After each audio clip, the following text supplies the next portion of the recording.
दर्जी से भरा गांव। माँ जी आपका ठीक है, घर के कामों से जल्दी से निपट कर सिलाई मशीन पर बैठ गई।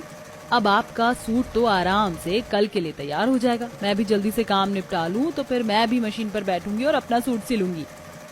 मैं आ गया माँ। मैं कपड़े बदल कर अपना कोट सिलने बैठ रहा हूँ। अरे बेटा, स्कूल से आते ही सिलाई मशीन, थोड़ा सा दम तो ले ले, बाद में सिलाई कर लेना। नहीं माँ, मेरे सारे दोस्त यही बातें करते हुए आए कि घर जाते वो सिलाई करेंगे। मैं भी सिलूंगा, आखिर कल को मुझे अपना कोट पैंट भी तो पहनना है। सोनाली के बेटे ने स्कूल से आकर दम भी नहीं लिया जो वो सिलाई करने को बैठ गया। कुछ देर के बाद सोनाली भी काम निपटाकर अपनी सिलाई मशीन पर बैठी और एक वक्त तो ऐसा आया जब सारे गांव में एकदम सन्नाटा छा गया। सभी सड़कें सूनी पड़ी हुई थीं और ऐसे में बस हर घर से मशीन ही चलने की आवाज आ रही थी। माँ जी, लगता है फिर से गांव में सभी एक सिरे से बस सिलाई कर रहे हैं। बेटा जरा देखना तो सही, मेरे कुर्ते पर यह धागा सही लग जाएगा क्या?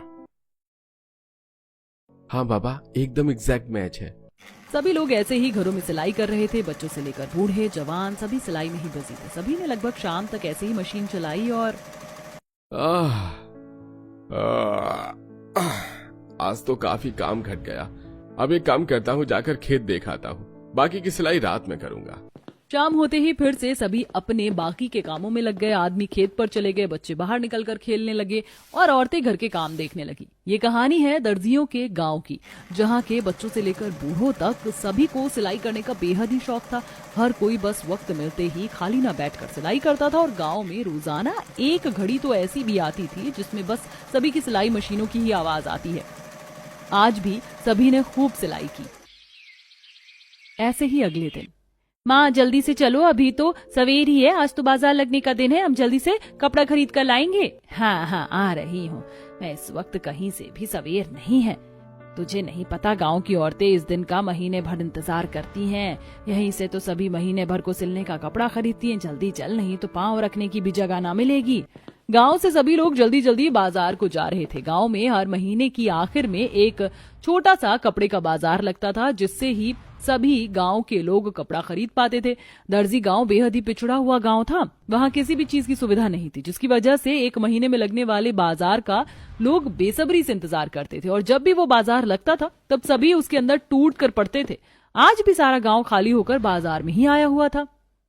इतनी जल्दी जल्दी घर से निकल कर आए हुए हैं बहू, लेकिन फिर भी देख कितनी भीड़ हो गई है।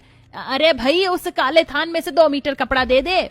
बहन, क्यों मेरे ऊपर लटक रही हो? भैया, इस काले कपड़े के फूलों में मिलाकर इसकी सलवार भी दे देना। हे भगवान! सभी ऐसे ही परेशान थे। कुछ आगे से कैसे कैसे कपड़े खरीद रहे थे तो कुछ पीछे से धक्का मुक्की करते। ऐसे ही हर महीने के आखिर को होता था। किसी को अपनी पसंद का कपड़ा मिल जाता तो कोई बस वो ले जाता था जो उसे मिल जाए। इन कुछ दुकानदारों को खूब पता चल गया है कि हमारे गांव में कपड़ा नहीं मिलता। यहाँ आकर अच्छा मुनाफा कमाते हैं ये लोग। ये कॉटन का कपड़ा भी मुझे 300 रुपए मीटर मिला, लेकिन अच्छा लग रहा था तो बस मुझसे छोड़ा नहीं गया।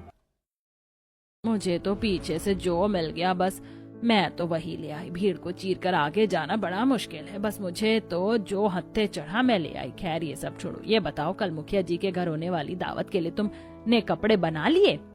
हाँ, बस मेरी ड्रेस बनने ही वाली है। देखना, मेरी ड्रेस सबसे ज्यादा सुंदर लगेगी।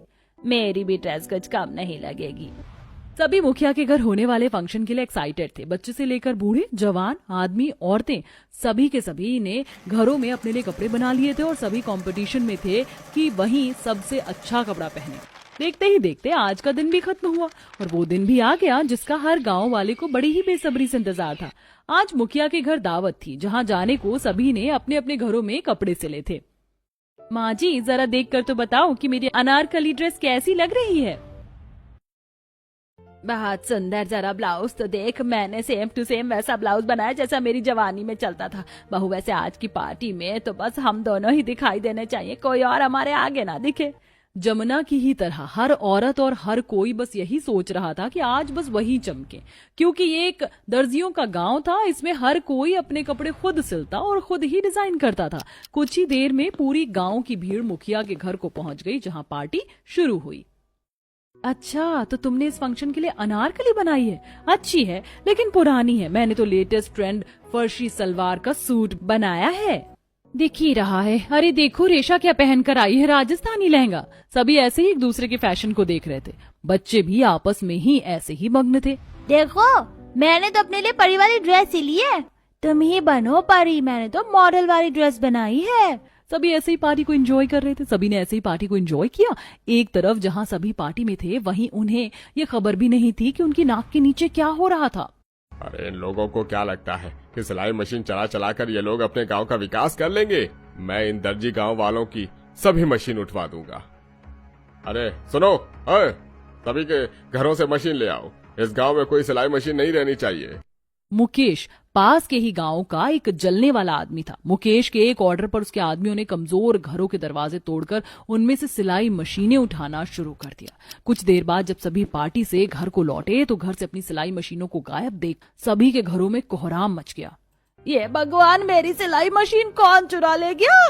किस सत्यानाशी ने चुराई मेरी मशीन? माँ जी मेरी भी सिलाई मशीन नहीं है अंदर तो। तभी ऐसे ही बहुत ज्यादा घबरा गए, जिसके बाद सभी लोग इकट्ठा होकर मुखिया के घर को पहुंचे और अपने घर में घटी हुई घटनाओं के बारे में बताया। हो ना हो, ये यकीनन बराबर वाले गांव के लोगों का ही काम है, लेकिन पता कैसे चले? उन्होंने जानबूझकर उस जगह से चोरी की जहां गरीब घर थे और कोई सीसीटीवी भी नहीं था। हम पुलिस को भी नहीं बता सकते हैं, क्योंकि पुलिस भी कंप्लेन लिखने के लिए पैसे मांगती है। क्या करें? मुखिया जी, हमारी सिलाई मशीनें बस मशीनें नहीं थी, हमारे लिए वो बहुत बड़ी चीज थी। उसी की वजह से हमारा गांव दर्जी गांव कहलाया गया है। अब हम किस पर अपने कपड़ों को सिलेंगे?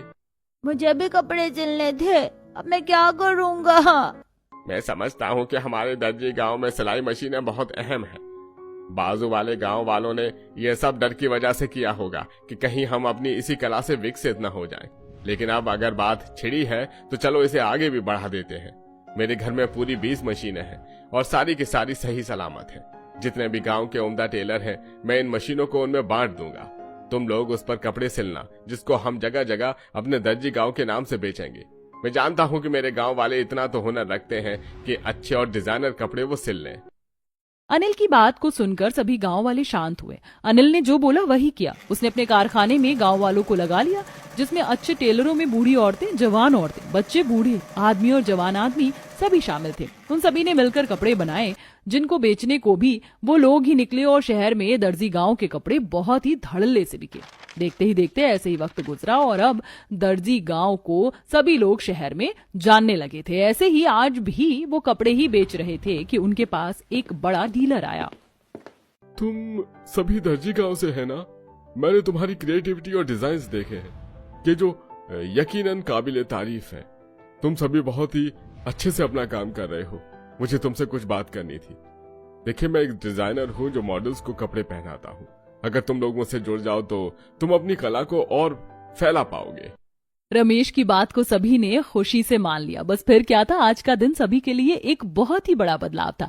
रमेश से डील मिलने के बाद लगभग सभी गांव वाले डिजाइनर की ही तरह काम करने लगे। अब सभी ने दोबारा सिलाई मशीनें ले ली थी, जिसकी वजह से दर्जी गांव में भी तरक्की हुई। गांव मशहूर होने से अब वहां काफी कपड़े बेचने वाले व्यापारी भी आने लगे थे और दर्जी गांव आज अपनी कला से दर्जी गांव के नाम से फेमस था और अब सब कुछ ठीक हो चुका था।